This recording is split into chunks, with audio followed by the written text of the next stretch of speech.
Hi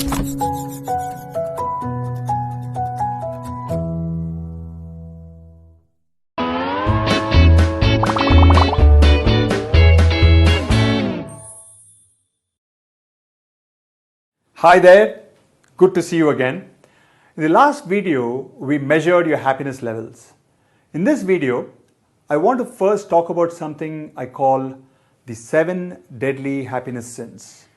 I call them deadly sins not only because they are very prevalent, but also because they make a serious dent in our happiness levels. Or to use the balloon analogy, they poke a serious hole in our happiness balloons.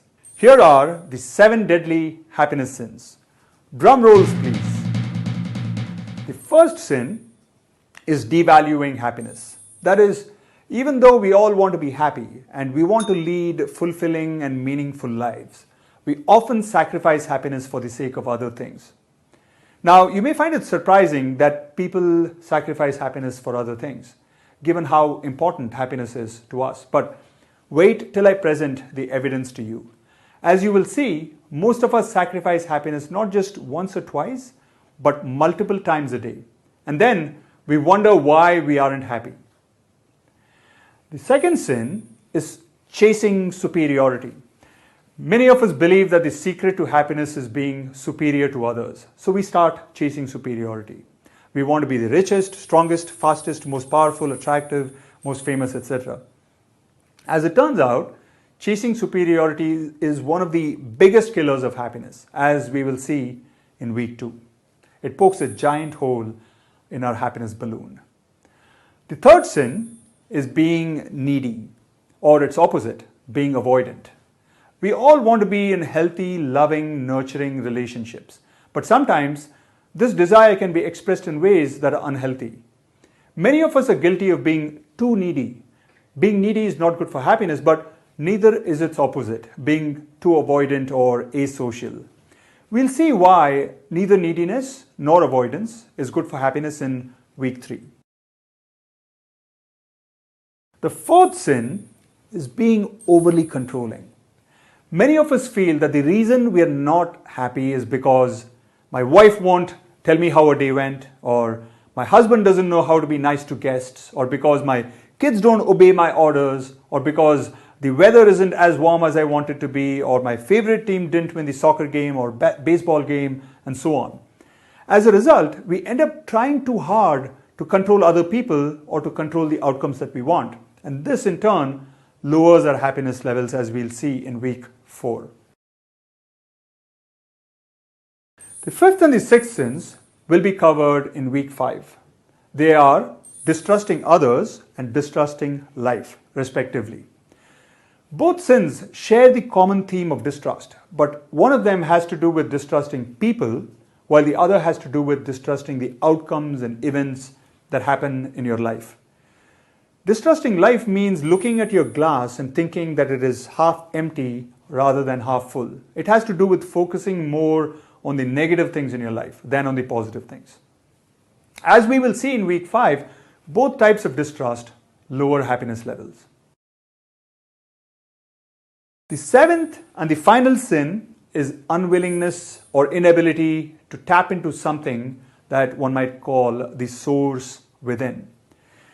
To understand what I mean by this, it will be useful to note that all of us have a source of happiness right within us, a source that is accessible to us at all times if only we have the ability to tap into it. This source is the state of mindfulness, which is the ability to focus attention, but in a sort of a kind and non-judgmental way, on anything that we choose to. As we will see in week 6, being mindful makes us happy. Or put differently, we are happy when we are in a state of mindfulness. Incredibly, this is true even when you're experiencing something unpleasant. Example, your boss has just shouted at you, or you have just gotten into an accident. Even in these type of situations, findings show that you're likely to be happier when you're mindful than when you're not. And yet, many of us are not familiar with the source of happiness. Or even if we are aware of the word mindfulness, many of us are unwilling to try it out. Why? Because, as Dan Harris, the correspondent for ABC News and anchor for Nightline, notes in his book 10% Happier, it sounds too woo-woo and mystical. As we will see, however, mindfulness isn't too woo-woo. In fact, it may be the single biggest topic of research in positive psychology today. And there's a good reason why. It may very well be the single most powerful determinant of happiness. Now, it turns out that it's not just Dan Harris, but even his namesake, Sam Harris, who, as you may know, is an atheist and has a very sensitive bullshit meter, who also believes very strongly in the power of mindfulness and meditation to make you happy. Sam Harris talks about this in one of the best books that I've read in recent times called Waking Up. So there you have it, the 7 deadly happiness sins. This course is going to be structured around these sins. But I won't be talking about these sins alone. I will also be talking about 2 other things, habits and exercises. Specifically, after I talk about each sin, I will also talk about a corresponding habit. Then I'll talk about 1 or more exercises that will help reinforce the habit and get rid of the sin. Think of each habit as an antidote to the sin. So basically, the structure will be as follows. First, I'll discuss a sin. Then I'll discuss a habit to overcome the sin. And finally, discuss 1 or more exercises that will help reinforce the habit. How will you know if you're progressing well towards getting rid of a sin and reinforcing a habit? By practicing the exercises. One way to do this is by maintaining a journal.